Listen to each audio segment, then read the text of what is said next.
ou aquele paciente que não respondeu às drogas intravenosas como dopamina, adrenalina, ou aquele paciente que tem um grau de bloqueio tão alto que não faz sentido me arriscar utilizando de estratégias paliativas, de estratégias que não vão me dar um grau de segurança maior. Então, o marca-passo ele pode ser de vários tipos.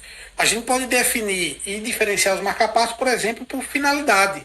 Ele pode ser temporário ou ele pode ser definitivo. Temporário eu estou falando do transvenoso, estou falando do transcutâneo, falando do epicárdico.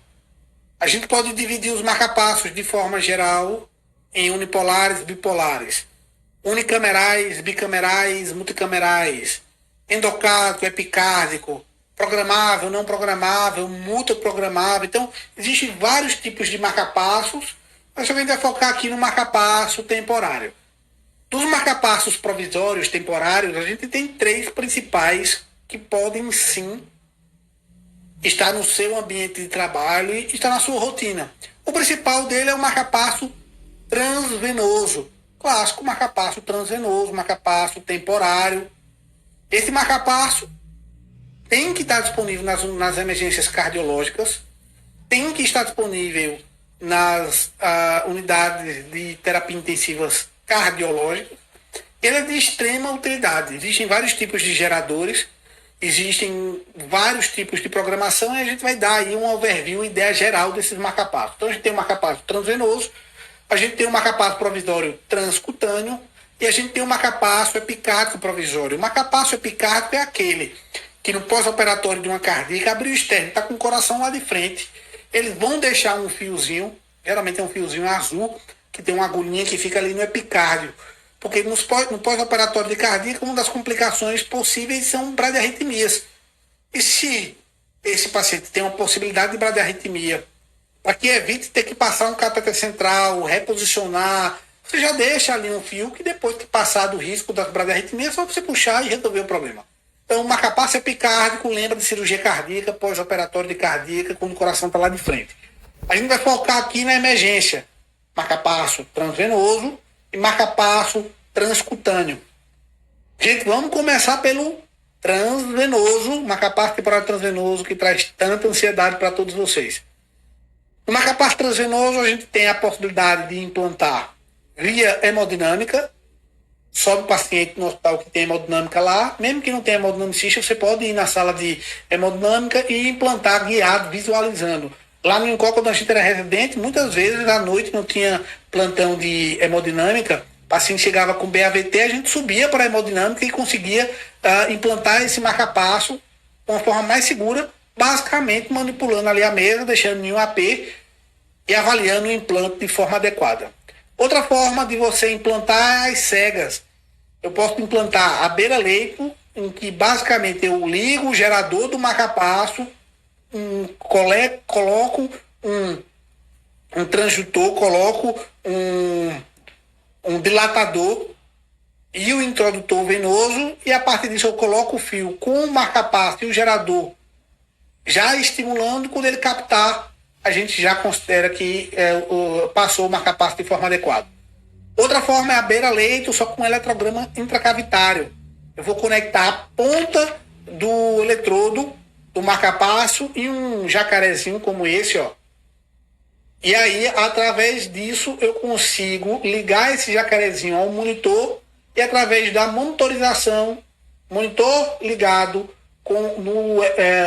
no transdutor, no cabo do marca-passo, no negativo, no cabinho preto, eu consigo saber onde aponta aonde é que o marca-passo está passando. Se ele está no átrio, se ele está no ventrículo, se ele está impactado. Eletrograma intracavitário. E outra possibilidade de implante de marca-passo transvenoso é através de ecocardiograma. Você coloca o ultrassom ali na região, numa incidência subcostal, e você vai vendo o marca-passo, vendo onde é que ele está indo. Muitas vezes, várias e várias vezes, eu já passei marca-passo com ultrassom e outras várias vezes eu utilizei ultrassom, parece muito com isso, para guiar a biópsia endomiocárdica. Então, é uma técnica extremamente relevante que acredito daqui a pouco tempo todo mundo obrigatoriamente vai ter que utilizar de forma bem hábil o ultrassom e o ecocardiograma, tanto no contexto de pronto-socorro como no contexto aí de terapia intensiva. Vamos lá para os marcapassos transvenosos. Vamos conhecer aqui os geradores. Os dois tipos de geradores que particularmente eu tive mais contato foram esses dois aqui, ó. Esse que é um gerador unicameral, basicamente ele é ventricular, ou ele pode ser até ligado no epicárdico, mas ele estimula apenas uma câmara por vez.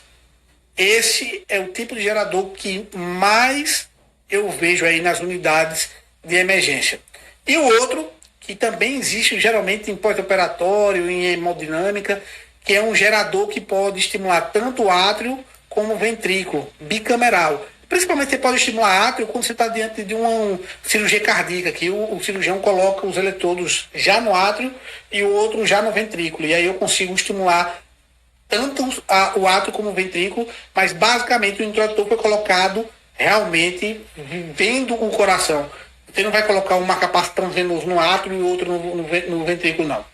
Esse eletrodo aqui, bicameral, a gente utiliza normalmente no pós-operatório de cardíaca, se for preciso, mas a maioria das vezes a gente só usa o ventricular mesmo. Beleza, o que esse gerador traz para a gente de informação? Nesse aqui que é mais comum, unicameral. Eu tenho uma área aqui, que é a sensibilidade, aqui eu tenho duas luzinhas aqui, ó, uma luzinha, outra luzinha. Essa luzinha aqui tem dizendo que é de sensibilidade. Se ela está perto da sensibilidade, se ela tem aqui sensibilidade, eu tenho uma manivelazinha que controla a sensibilidade. A gente vai entender cada etapa dessa mais para frente. Mas aqui, ó, nesse gerador, luzinha de sense, próximo da manivela que controla a sensibilidade. O outro aqui eu tenho uma luzinha aqui que tem lá escrito estímulo.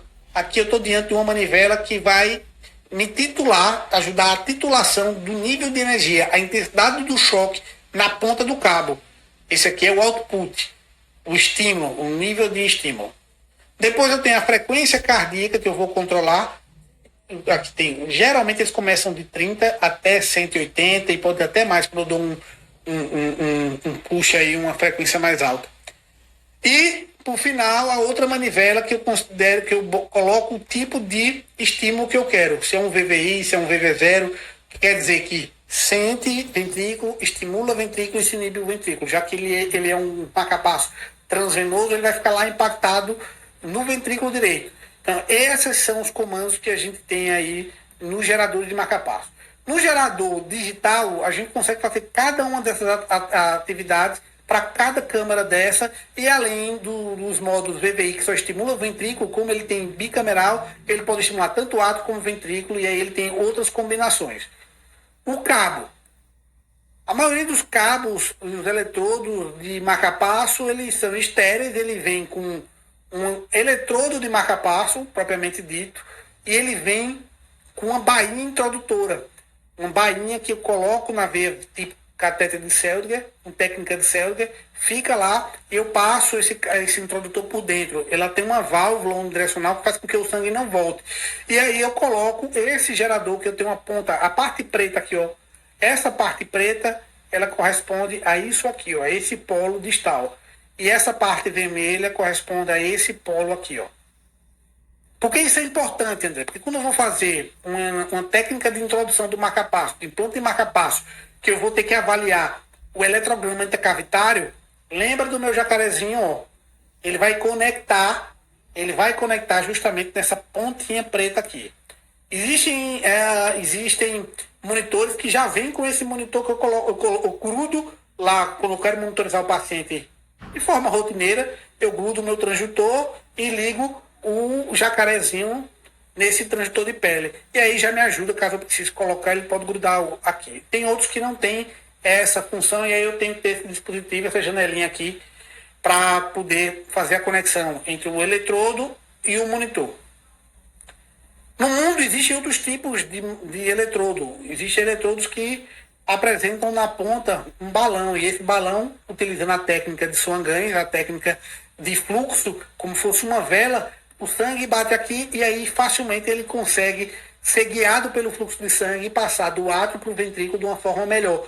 Porque muitas vezes é difícil de você passar aqui por uma veia, ele passa aqui pela veia cava superior, cai no átrio, você tem que ir do átrio para a tricúspide, passar pela tricúspide para ir para o ventrículo. Às vezes o paciente tem uma dificuldade, uma área cardíaca grande e não passa. E com essa sondazinha pode ajudar.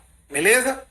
Vamos lá. Então, mais uma vez, você vai utilizar técnicas de implante. Das técnicas de implante, a gente vai falar sobre a técnica de implante à beira-leito.